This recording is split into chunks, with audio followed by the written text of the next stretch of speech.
الحمد للہ وحدہ والصلاة والسلام علی من لا نبی بعد اما بعد۔ آج 15واں روزہ پورا ہو چکا ہے اور ہم 33ویں حدیث پڑھنے جا رہے ہیں۔ عن ابن عباس رضی اللہ عنہما ان رسول اللہ صلی اللہ علیہ وسلم قال، حضرت ابن عباس رضی اللہ تعالی عنہما سے روایت ہے، رسول اللہ صلی اللہ علیہ وسلم نے فرمایا، لو يعطى الناس بدعواهم لادعى رجال اموال قوم ودماءهم۔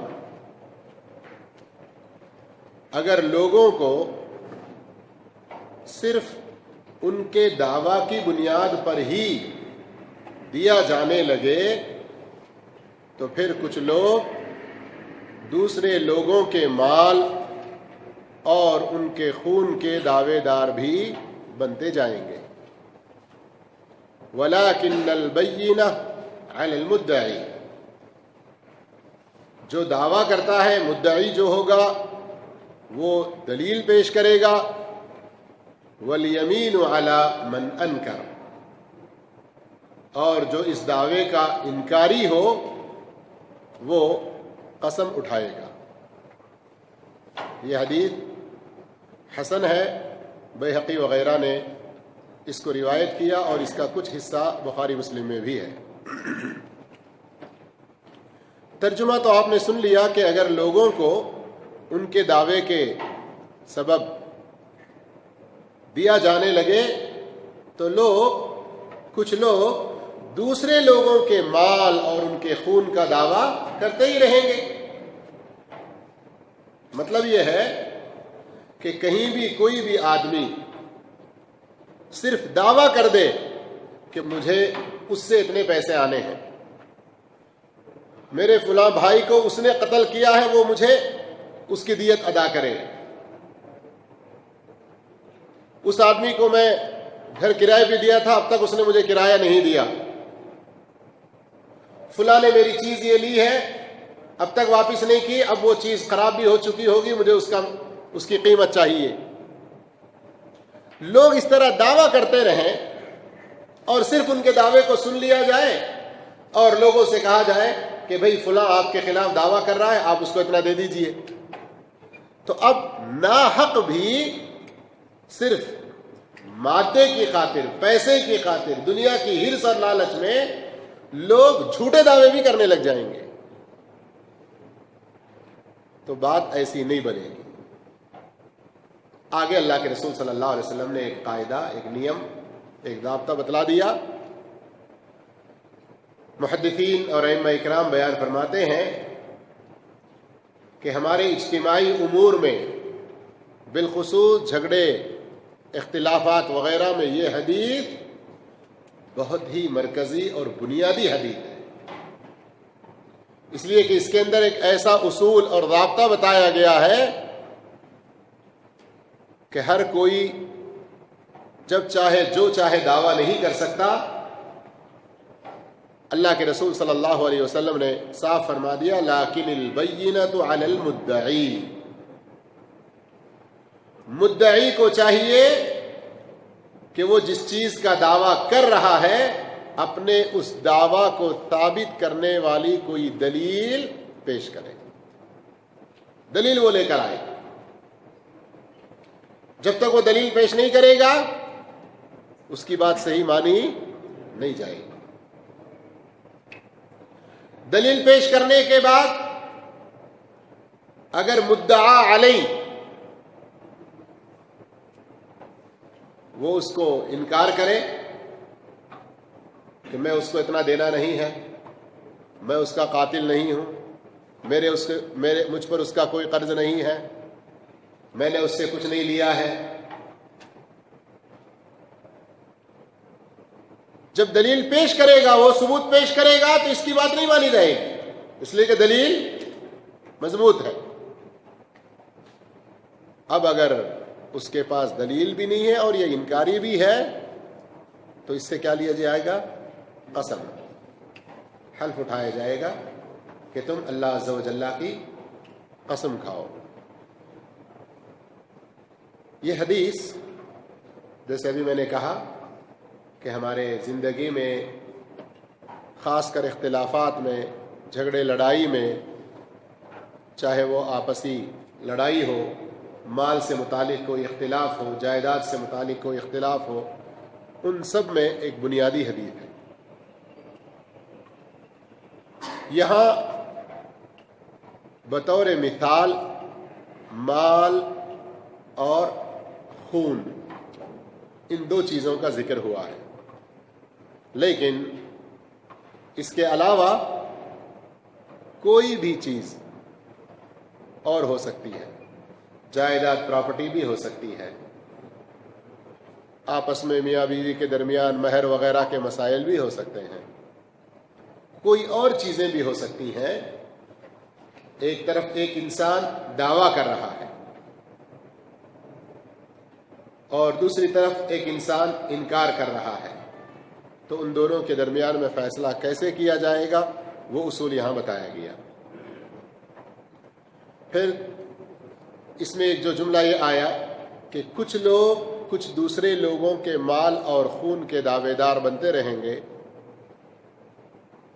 کچھ لوگ سے مراد یہاں وہ جن کو اللہ کا خوف نہیں ہے، آخرت کی فکر نہیں کر رہے ہیں، دنیا میں چاہے وہ کچھ تنگی اور مجبوری میں بھی ہوں گے، لیکن اپنا کام نکالنے کے لیے کہیں سے بھی کچھ مال آ جائے، اس طرح کی فکر تو کر رہے ہیں، لیکن کسی پر ہم غلط دعویٰ کر کے، ہم کسی پر جھوٹا دعویٰ کر کے کچھ مال لے لیتے ہیں، کوئی چیز حاصل کر لیتے ہیں، تو اس کی وجہ سے آخرت میں ہمیں کتنی سزا بھگتنی پڑے گی، اس کا ان کو خوف نہیں ہے، تو ایسے لوگ مراد ہیں۔ اور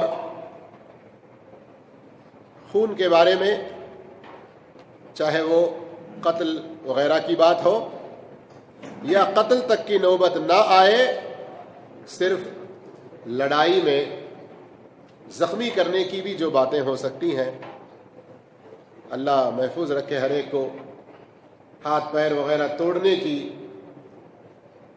اس طرح کی جو نوبتیں آتی ہیں، تو اس وقت بھی کوئی انسان کسی جگہ زخمی ہو گیا لیکن اپنے کسی دشمن کے بارے میں کوئی دعویٰ کر دیا، ایسا بھی ہو سکتا ہے۔ تو بہرحال یہاں مثال کے طور پر کچھ چیزیں ذکر کی جاتی ہیں بات کو سمجھانے کے لیے، لیکن اس کے اندر اس سے متعلقہ تمام پہلو بھی داخل ہو سکتے ہیں۔ ان کچھ چیزوں کے ساتھ ساتھ اس حدیث کے اندر جو ہمارے لیے عبرت اور نصیحت کی باتیں ملتی ہیں وہ یہ کہ اسلام لوگوں کے حقوق، ان کی عزتیں، ان کے اموال محفوظ کرتا ہے، اور اس سے پہلے بھی وہ حدیث سن چکے ہیں، ان دماءکم و اموالکم و اعراضکم حرام علیکم، تمہارے خون، تمہارے مال، تمہاری عزتیں تمہارے آپس میں ایک دوسرے پر حرام ہے۔ کسی مسلمان کے لیے جائز نہیں کہ وہ کسی دوسرے مسلمان کا خون کرے یا کسی مسلمان کا مال ہڑپ لے یا کسی مسلمان کی عزت پہ کوئی حملہ کرے، یہ جائز نہیں ہے۔ یہیں پر ایک بہت بڑے فائدے کی بات یہ بھی معلوم ہوتی ہے، اسلام یہ کچھ لوگوں کا بنایا ہوا کوئی قانون، کچھ لوگوں کا بنایا ہوا کوئی دستور نہیں ہے، یہ اللہ کی طرف سے اتاری ہوئی شریعت ہے، اس لیے بغیر اختلاف کے تمام لوگوں کے حقوق اس میں بیان کیے گئے ہیں۔ اسلام کی ایک خوبی یہاں پر یہ بھی ظاہر ہوتی ہے کہ اسلام صرف دعویٰ کرنے والوں کو کچھ بھی دینے کے لیے نہیں کہہ دیتا، بلکہ مدعی سے یہ طلب کرتا ہے کہ وہ ثبوت پیش کرے، دلیل پیش کرے۔ اس میں ایک فائدے کی بات یہ بھی معلوم ہوتی ہے،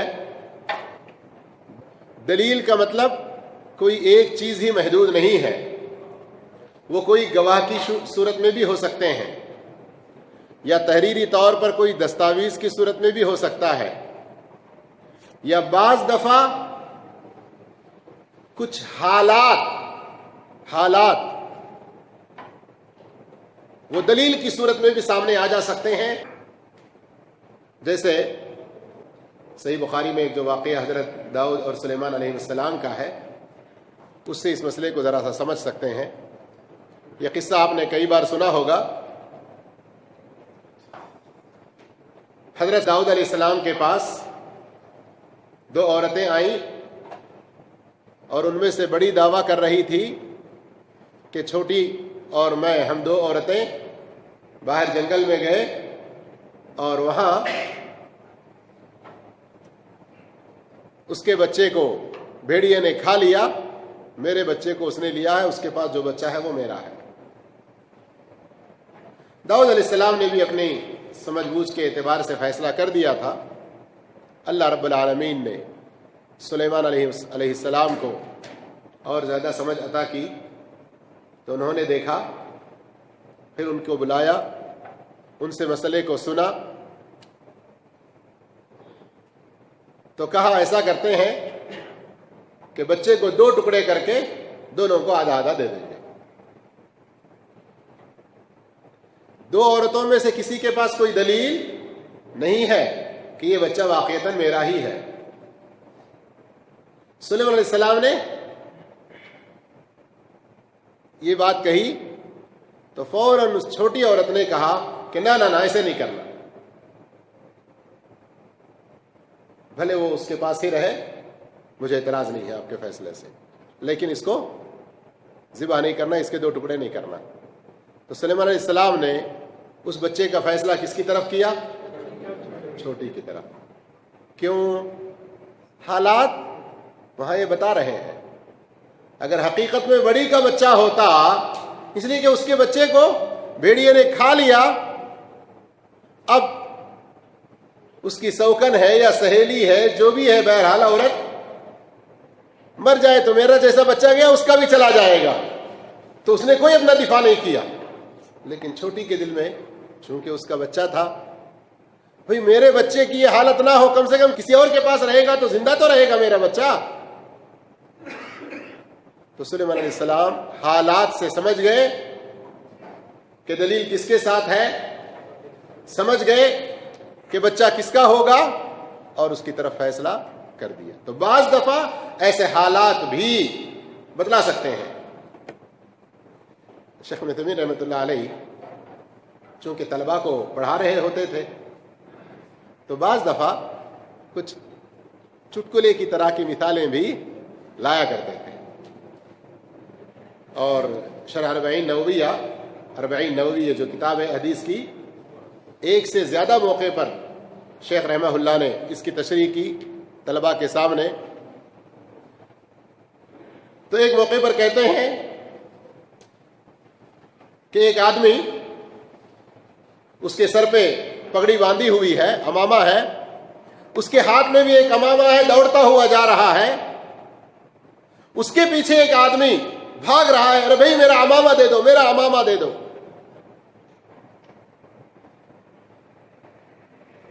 اب اگر وہاں کوئی ان کو روک کے پوچھے کہ تم کہہ رہے ہو کہ اس نے تمہارا امامہ چھین لیا ہے، تمہارے پاس کیا دلیل ہے؟ میں کہاں سے دلیل لاؤں، کوئی دیکھا نہیں ہے، کوئی گواہ نہیں ہے. لیکن حالات کیا بتلاتے ہیں؟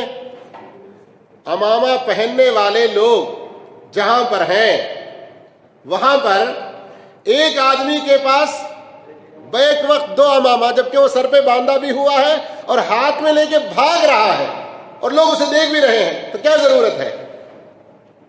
تو حالات کیا بتلاتے ہیں کہ وہ امامہ کس کا ہے؟ پیچھے والے کا، سامنے والے کا. کبھی کبھی حالات بھی گواہی دے دیتے ہیں، حالات بھی اس طرح شہادت دے دیتے ہیں. اور گواہ یہ بھی دلیل ہو سکتے ہیں، جیسے اللہ رب العالمین نے قرآن مجید میں فرمایا وَاسْتَشْهِدُوا شَهِيدَيْنِ مِن رِجَالِكُمْ فَإِن لَّمْ يَكُونَا رَجُلَيْنِ فَرَجُلٌ وَامْرَأَتَانِ مِمَّن تَرْضَوْنَ مِنَ الشُّهَدَاءِ کہ آپ کسی جگہ کوئی دعویٰ پیش کر رہے ہیں تو 2 گواہ پیش کریں مردوں کو.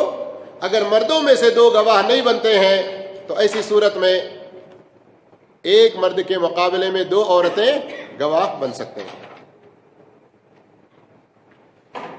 اس حدیث سے جو فائدے ہمیں معلوم ہوتے ہیں ان میں سے ایک فائدہ یہ بھی ہے کہ اسلام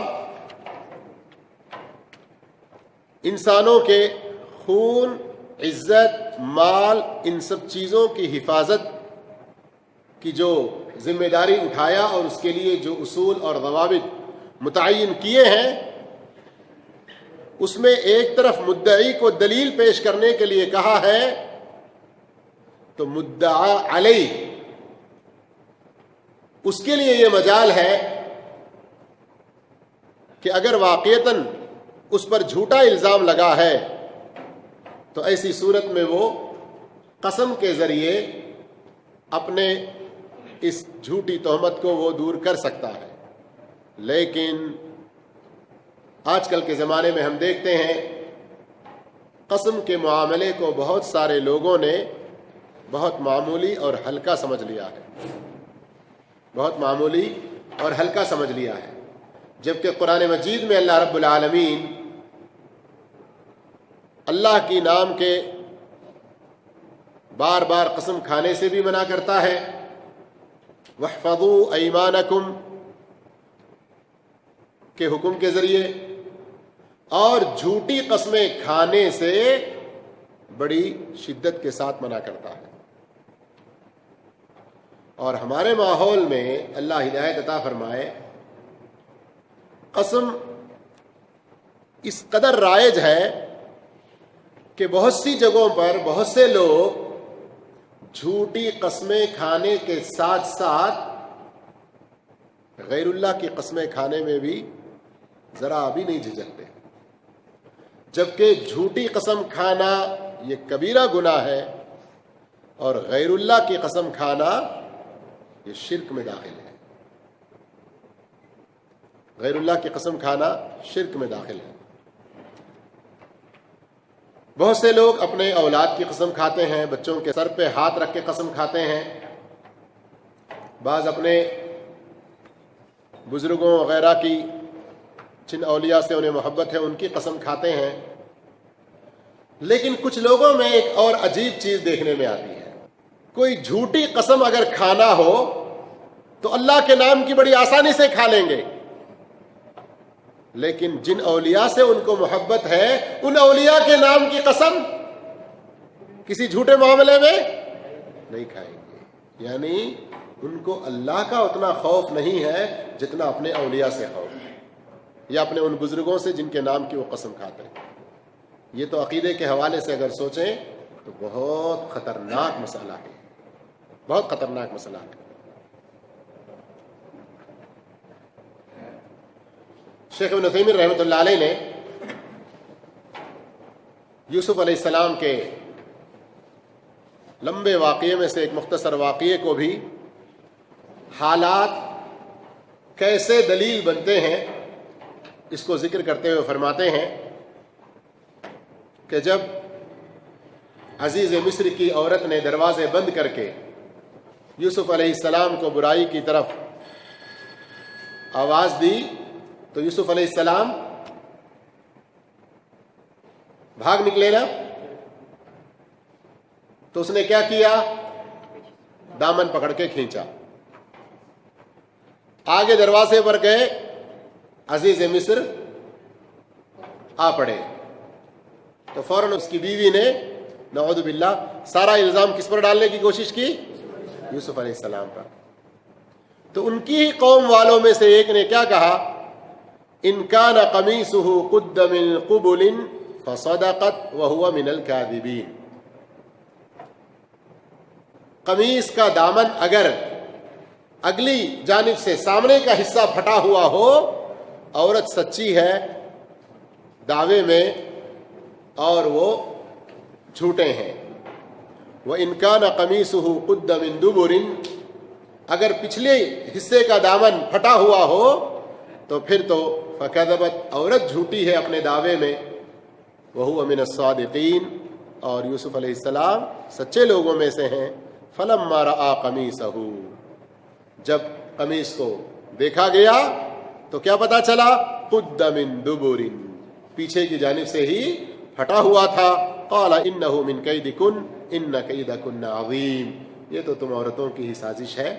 تو بہرحال حالات اس طرح سے بھی گواہ بن جاتے ہیں. خلاصہ کلام یہی ہے میرے بھائیوں کہ ہمیں بھی اللہ کا خوف کھانا چاہیے. چھوٹے چھوٹے معاملات میں دنیا کے بعض نفع حاصل کرنے کے لیے ہم جو جھوٹے دعوے کر لیتے ہیں، کوٹوں کے پیچھے بھی گھومتے رہتے ہیں، اس کی وجہ سے اپنی دنیا بھی تباہ کرتے ہیں اور آخرت بھی تباہ کرتے ہیں. اور ہمارے حاضرین میں سے بھی کتنے سارے ایسے لوگ ہوں گے کہ یہاں رہ کر 20 25 سال کما کر وہ کسی اپنے بھائی کے نام پہ بھیجتے رہے، کبھی چچا کے نام پہ بھیجتے رہے، کبھی ماموں کے نام پہ بھیجتے رہے، کبھی بھروسہ کر کے بہنوی کے نام پہ بھیجتے رہے، کبھی سالے کے نام پہ بھیجتے رہے.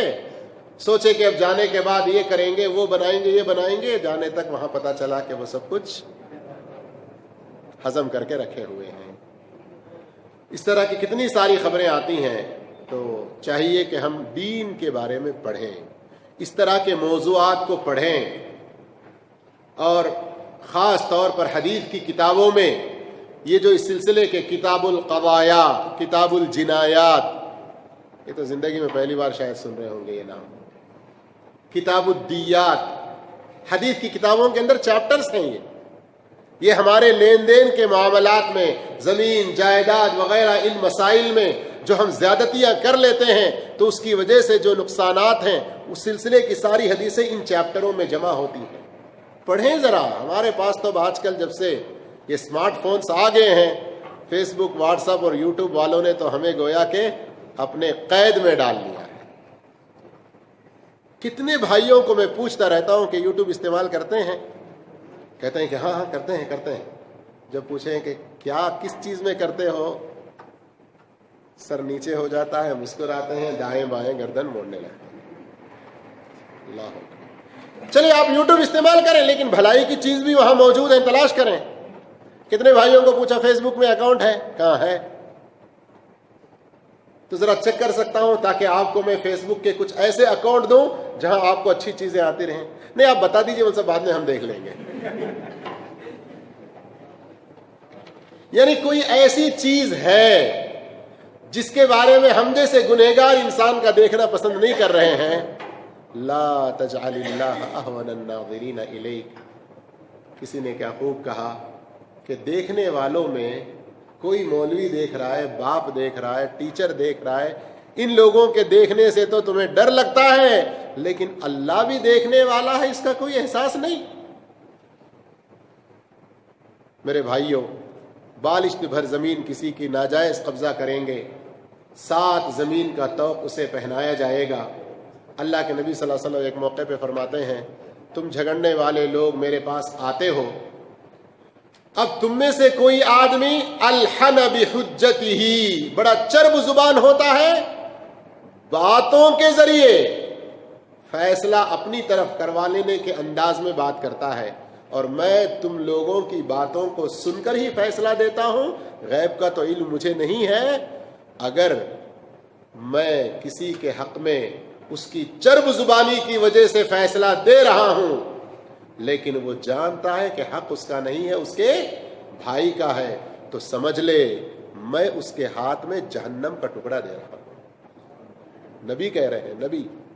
یہ ایک حدیث اس سے بھی عجیب پتہ چلتا ہے کہ نبی صلی اللہ علیہ وسلم کو علم غیب نہیں تھا، ورنہ ایسا نہیں کہتے.